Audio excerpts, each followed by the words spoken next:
ይህንን ሲሰማ ያጓራል አመሉ ማናትም ቢላችሁ ብትዋብናት በሉ አንቺም ብትሆኚ ሜን ሮል የምትጫወቺ ስለሆነ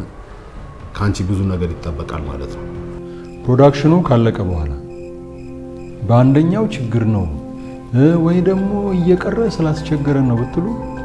እኔ ምንም አይነት ምክንያት አልቀበልም የገዛ ሰውነትሽ ቀፎሽቀ የገዛ ስጋ ያስጠላኝ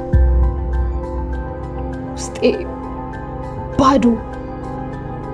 ቀሉ ነው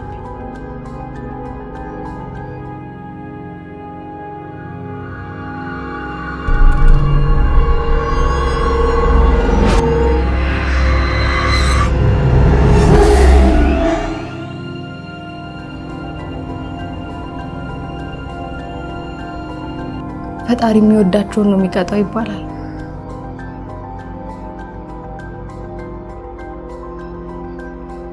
እውነት መሆን አለበት